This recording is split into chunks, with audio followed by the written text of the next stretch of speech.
आया है। 24 घंटे के अंदर अंदर ये एलोपैथी के विशेष ट्रैप में फंस गया। 1 साल का था तो उसको इन्फेंटाइल स्पाज़म की डायग्नोसिस मिली और 2 साल का था तो सेरेब्रल पाल्सी थी। तो इसकी मम्मा ने हमारा ग्रुप क्यों ज्वाइन किया था? क्योंकि इस बच्चे का वीडियो देखिए, इसको इस तरह के स्पाज़म आते थे और हमारा कैन प्रोटोकॉल आपने सिर्फ इसलिए ज्वाइन करा कि इसका स्पाज़म ठीक हो जाए, मगर इनको नहीं पता था उसके साथ साथ इनकी सारी बीमारियां ही ठीक हो जाएंगी बच्चे की। और अब इसको ना के बराबर इसको सीजर्स आते हैं। और हम बात करते हैं कि माँ की कहानी की, तो मम्मी को भी एक बार एक सीजर आया था और गलती से ये इमरजेंसी में चली गई और वहाँ पर इनका सीटी स्कैन हुआ और ये दूसरा जो सीटी स्कैन है ये 2 साल बाद हुआ और दोनों की रिपोर्ट्स अलग अलग हैं और तब कि इनको 5 साल के लिए एंटी एपिलेप्टिक ड्रग्स पे डाला गया। मगर मजे की बात ये कि दोनों की रिपोर्ट्स की डायग्नोसिस अलग अलग है और ट्रीटमेंट 5 साल तक इनका चलता रहा। तो इस लेवल पर लोगों का ट्रॉमा हो रहा है कि कोई समझ भी नहीं सकता है। ये एलोपैथी में हम लोग चले जाते हैं, सबसे बड़ी डायग्नोसिस है सीटी स्कैन, मगर इसमें भी क्वेश्चन मार्क दे रखा है, इसमें भी क्वेश्चन मार्क दे रखा है, इट इज नॉट कंफर्म। और फिर क्या हुआ, जब डिलीवरी हुआ इनका बच्चा बिल्कुल नॉर्मल था, इनको बीसीजी का वैक्सीन लगाया गया। 24 घंटे के अंदर अंदर बच्चे को सीजर्स आने लगे और ब्लेम किया गया माँ को कि आपने इसको दूध नहीं पिलाया और इसको हाइपोग्लाइसीमिया हो गया। और वो दिन है और आज का दिन है, बच्चा इस तरह के शूज पहनता है क्योंकि उसके पैर टेढ़े रहते हैं, वो चल नहीं पाता है। नहीं, अब तो नहीं पहनता। जिस दिन हमारे यहाँ ज्वाइन किया इन्होंने, हमने पहले ही दिन इनको बोला कि शूज उतार के आज ही फेंको और धरती को छुओ। तो उसके बाद की कहानी इसकी मम्मा सुनाएगी कि कैन प्रोटोकॉल को ज्वाइन करने के बाद क्या किया। मतलब 24 घंटे बच्चा इस तरह के शूज में रहता था और डॉक्टर ने इतना डरा दिया था, कभी उसे धरती को भी नहीं छुआ था और इसके ऊपर वो 2 नंबर बड़े साइज के जूते पहन के रखता था। तो मम्मा बताएगी आगे की कहानी। जब इन लोगों ने हमारा प्रोटोकॉल शुरू करा तो सिर्फ एक ही बात थी कि इन्होंने 100% हम लोगों का प्रोटोकॉल फोकस किया और वहीं से जहाँ जिस घरों में इस जैसी मम्मियाँ हैं उन्हीं के बच्चे यहाँ स्टेज पे आते हैं। तो ये हमारा इन्होंने कैन प्रोटोकॉल फॉलो करा। आप बताइए। सबसे पहले तो सबके नमस्कार, मैं यशस्वी की मदर। अभी आप जो वीडियो में देख रहे हैं, मतलब ये 10 मिनट का वीडियो है, लेकिन ये मेरे और मेरे बच्चे की 5 साल की जर्नी है। मतलब वो जर्नी जब एक बच्चे को मतलब घर में रखा जाता है, अच्छा मतलब डेवलपमेंट उसका होता है, मतलब बुनियाद होती है वो दी जाती है, लेकिन हम जब ये पैदा हुआ उसके नेक्स्ट डे से ही हॉस्पिटल के चक्करों में, मेडिसिन के चक्करों में, वैक्सीनेशन के चक्करों में फंसते चले गए। फिर मतलब हमने अपना दिमाग कभी यूज़ ही नहीं किया कि मतलब ये दवाई, ये वैक्सीनेशन क्यों दी जा रही है। उस समय सब ने मुझे यही बोला था कि तुमने दूध नहीं पिलाया, शायद इसलिए इसको ऐसा हुआ। मतलब क्लियरिटी कहीं नहीं थी कि इसको ये सीजर हुए क्यों, जो सबसे पहले इसको बर्थ के बाद हुए। तो मेनली हमारा कैन प्रोटोकॉल ज्वाइन करने का एक ही मकसद था कि डॉक्टर ने इसे बोल दिया था कि इसको लाइफ टाइम सीजर की दवाइयाँ देनी है। तो मैंने उनको बोला कि अभी तो उसकी एज 5 ईयर है, लाइफ टाइम कैसे मतलब इतने साइड इफेक्ट हो जाएंगे। तो वो हमें एक ही बात से चुप करा देते हैं कि जो सीजर हो रहे हैं उसके भी तो साइड इफेक्ट होते हैं, वो तुम्हें नहीं दिखते। फिर हमारे पास आंसर नहीं होता करने का उनके साथ। और जितनी बार इसका ईईजी, सीटी स्कैन ये सब कुछ हुआ है, उसके लिए भी इसको बेहोशी की दवाई 2-2 टाइम पिलवाते थे क्योंकि बच्चा बेहोशी नहीं होता है, तो वो उसका अलग साइड इफेक्ट। तो मैंने 4 फरवरी को ज्वाइन किया था कैन प्रोटोकॉल और मेन मोटिव वही था कि सीजर की दवाई किसी भी तरीके से बंद हो जाए। लेकिन उस समय मुझे ये नहीं मालूम था कि जो कैन प्रोटोकॉल के अंदर इतनी सारी थेरेपीज हैं, उससे मेरे बच्चे की बैलेंसिंग में, ग्रिपिंग में, स्पीच में, अंडरस्टैंडिंग में, इसमें भी इम्प्रूवमेंट होगा। तो क्योंकि इसने 5.5 साल का हो गया है, ये पैदा होने से और 5 साल तक, ये 5.5 साल तक इसने कभी ऐसे नंगे पैर रखा नहीं, पैर घर में भी नहीं रखा।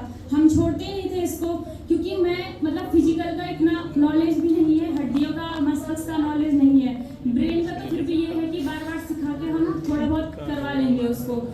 हड्डियों का नॉलेज नहीं था, इसलिए डॉक्टर ने बोला कि नहीं, ये एसएमओस, पहले इसके इंसोल थे, फिर ये एएफओ पहनाए, फिर एसएमओस पहनाए। एसएमओस इतना बड़ा होता है, वो डबल लेयर वाला होता है, उसके बाहर भी फिर ऐसे शूज या सैंडल पहनाने होते थे। इसमें मतलब ग्राउंडिंग ले गए होंगे हम पहले, लेकिन कभी इसने मतलब नंगे पैर ग्राउंड में चला नहीं, घास में चला नहीं, बाहर मतलब ऐसे सन में गया नहीं। जैसे मतलब कैन प्रोटोकॉल फॉलो करने के बाद एक रूटीन बन जाता है हमारा कि नीम देना है, ग्राउंडिंग करनी है, नीम बात देना है, अमली लेनी है, फ्रूट्स डेली लेने हैं। तो मतलब ऐसा नहीं था पहले। तो जैसे हमारा मतलब हम बाहर हैं, कुछ नहीं है खाना खिलाने को तो हम फ्रूट्स दे देते थे। ऐसा नहीं था कि पर्टिकुलर एक टाइमिंग नहीं है कि देना ही देना है। लेकिन कैन प्रोटोकॉल सबसे पहले मतलब वही था कि मैम ने बोला कि शूज़ मत पहनाओ, तो मैंने सबसे पहले वही किया कि शूज़ हटा दिए उसके और जितना हो सके उसे ग्राउंडिंग कराई। तो ग्राउंडिंग के 3 दिन बाद ही मतलब उसकी स्पीच में क्लियरिटी आई और जो मतलब बैलेंस है, क्योंकि एसएमओस पहनता था तो ठीक चल रहा है, लेकिन एसएमओस उतारो तो ये पैर ऐसे हड्डियाँ ऐसे हो जाती थी, तो बैलेंस नहीं बन पाता था उसका। बहुत तेज चलता था तो मुड़ता था फिर गिर जाता था। तो ये बैलेंस आया है उसका, क्योंकि अब उसको भी मतलब लगा ना कि मैं कुछ चीज़ छू रहा हूँ। अभी तक तो उसने डबल शूज़ पहने हुए थे तो उसके जो पैर थे वो टच ही नहीं कर पाते थे ज़मीन को। तो दूसरा सबसे पहले जब भी आप ये कैन प्रोटोकॉल के अंडर में सबसे पहले नीम थेरेपी है, तो ये उठता है और सीधा मतलब ग्राउंडिंग के लिए जाता है। उसके बाद नीम लेता है, फिर DIP डाइट फ्रूट्स लेता है, फिर मतलब उसके बाद अमली वगैरह लेता है। मतलब जितना भी उसके अंदर जितने भी थेरेपीज है मैंने वो 100% फॉलो की है और कोशिश ये की है कि जो ऑर्गेनिक हो। मतलब इसके लिए मैं अपने घर चली गई स्पेशली जहाँ मुझे ये चीज़ें मिल सके, तो जो जिसके घर में जो चीज़ उगी वही चीज़ लेके आए हम इसके लिए, चाहे वो टमाटो हो गए, पुदीना, धनिया, सब घर का हमने इसको खिलाया। जो कैन प्रोटोकॉल है वो मतलब हमने पूरा 100% फॉलो किया। हम कहीं भी रहे हों लेकिन डिनर इसका 7:30 से पहले हो ही जाता है, हम जितने जब भी करें, लेकिन बच्चे का हमने अच्छे से फॉलो किया है, तो शायद इसीलिए हमें जल्दी इम्प्रूवमेंट देखने को मिला है। अब मतलब पहले जैसे ये सीढ़ी चढ़ने के लिए भी मुझे इसके साथ साथ चलना होता था, अब ये है कि हम छोड़ देते हैं तो वो चल लेता है, कॉन्फिडेंस भी आया उसके अंदर, चढ़ना उतरना ये सब कुछ। और जैसे अभी देख रहे हैं आप, ये पेंसिल, केवल पेंसिल होल्डिंग थी इसके अंदर, ये खुद से लिख नहीं पाता था इस तरीके से। तो अब ये है कि मैं इसको दे देती हूँ तो ये लिख लेता है। पहले मुझे बहुत 1 हफ्ते तक जैसे कुछ चीज़ सिखानी हो तो 1 हफ्ते ऐसा दिन रात लगे रहना था कि करो करो करो। अब ये है कि 1-2 बार हम सिखाते हैं तो वो कर लेता है, मेमोरी भी अच्छी हुई है। कुछ भी चीज़ सुनाते हैं तो नेक्स्ट डे उसको मतलब वो याद हो जाती है, वो लिख करने लगता है, हमसे पहले पहले बोलने लगता है वो चीज़ें। तो मतलब वही कि मुझे मतलब, और सीजर जो मेन जिसके कारण हम जुड़े थे, सीजर, वो भी मतलब पहले 8-10 बार होते थे इसको सोते समय, लेकिन अब उसमें कमी आई है, कभी तो बिल्कुल नहीं होते, और जब होते भी हैं तो उसमें भी हमारा ही कुछ मतलब कुछ हम नया ऐड कर देते हैं या फिर कुछ वो ले लेता है बाहर का, तो शायद इसलिए होते होंगे उसको। तो मतलब जो मेन मैम ने बताया था कि सीजर क्यों होते हैं, फैट की कमी से। तो जैसे नारियल है, नारियल तो हमने, मुझे 37 साल हो गया, खुद हमारी डाइट में शामिल नहीं है कहीं नारियल, तो इस वो मतलब अब पता चल रहा है। हम लोगों को देखते तो थे लेकिन ऐसे नहीं, कभी खा लिया अजब प्रसाद खा लिया नारियल, लेकिन अब इस बच्चे का ये है कि 1 नारियल डेली देते हैं और 1 स्पून नारियल तेल देते हैं इसको। तो मतलब बहुत इम्प्रूवमेंट है, क्योंकि थेरेपीज भी गया है वो, स्पीच थेरेपी स्पेशली, जिसमें हमें इतना इम्प्रूवमेंट नहीं मिला। वहाँ से केवल उसमें वही रटना ये आया, मतलब उसने कभी अपना ब्रेन यूज ही नहीं किया। और दूसरा जो मेन है नीम थेरेपी, वो तो सच में मैजिक है। नीम थेरेपी क्योंकि जब हमने इसको नीम दिया तो इसकी इम्यूनिटी बूस्ट हुई है। तो कैन प्रोटोकॉल के अंदर चाहे इम्प्रूवमेंट लेट हो धीरे धीरे हो, सबसे पहले इम्यूनिटी बूस्ट हो रही है बच्चे की। अभी इसको 3 महीने हो गए, 3 महीने में इसको, जब हमने स्टार्टिंग की थी तो इसको जुकाम बुखार सब कुछ हुआ, तो मैम ने हमें बताया कि बुखार के लिए क्या करते हैं, जुकाम के लिए क्या करते हैं, नीम स्टीम दो, हॉट वाटर इमर्सन करो, तो वो सब किया तो वो ठीक हो गया खुद से। लेकिन अभी 3 मंथ से इसको कभी जुकाम बुखार कुछ नहीं हुआ। पहले मैं इसे बाहर नहीं ले जाती थी, जैसे हवा चल रही है, बारिश हो रही है, तो यही कि तबीयत खराब है और हो जाएगा कुछ, या फिर तबीयत खराब हो रही है तो PCM हमारे पास परमानेंटली हमारे घर में रखी रहती थी कि कुछ भी हो रहा है PCM, जुकाम के लिए अलग दवाई, खांसी के लिए अलग दवाई, मतलब खाने पीने से ज़्यादा हमारे घर में मेडिसिन की बोतलें रखी हुई हैं।